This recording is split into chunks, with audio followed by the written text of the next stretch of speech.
Sticks and stones will break your bones, but names will never harm you.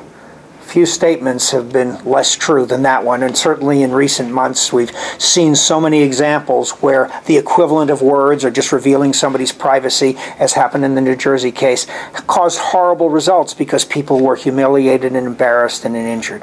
And so we have a whole new look on this concept of bullying. Now, you know, the Institute did a major study, the largest ever done as far as we know, of over 43,000 students. And it turns out in high school students, 43,000 high school students, half admitted they had bullied somebody in the last year. And roughly the same amount, just 1% less, said they had been bullied. In other words, this kind of behavior is very common. But the reaction of creating new laws, creating new statutes, trying to punish and create anti-bullying movements and initiatives, frankly, we think is wrong-headed.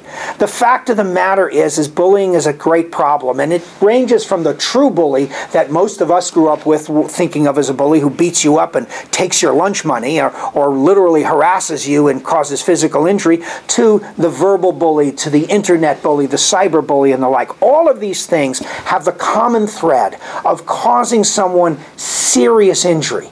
In many cases, it's physical injury as well as emotional injury. In some cases, it's largely or almost exclusively emotional injury. These are horrible things. But the fact is, and we have an anti-bullying kind of theory in character counts, and we try to work with that once the bullying has occurred, but the real solution is to try to prevent it at the outset. And the way is not to oppose bullying alone, but to promote kindness. We need a culture of kindness. We need to create climates in our schools where there's a sense of solidarity, of all for one and one for all, where kids can support each other. The truth is, in the typical bullying situation, you have the bully, you have the victim, and usually you have some bystanders. Of those three groups, the most powerful in trying to change the behavior is really the bystander.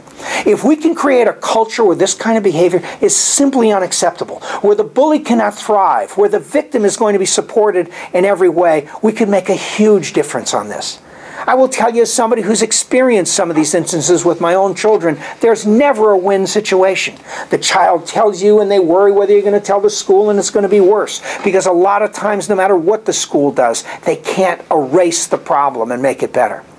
We can make it better by going to the root of the kind of conduct that does and says mean, hurtful things to people. In a culture of kindness, we think first about the impact of what we say and do. Now, we need a little bit more resiliency, frankly, of the victims, too. You can't have the situation where everything you say crushes you, but in the last analysis, it's not going to be done by laws. It's not going to be done by new policies. And the last thing we need is a whole new set of legalisms and procedures and processes for handling bullying that make everybody feel legally safe but don't change the problem. Kids deserve to be safer than they are today. And we as adults have to find a way to help the culture of their institutions create that. And that's one of the things that Character Counts does. And we hope you'll take a real good look at some of the things that we offer you to help you if you're concerned with this problem. Thanks.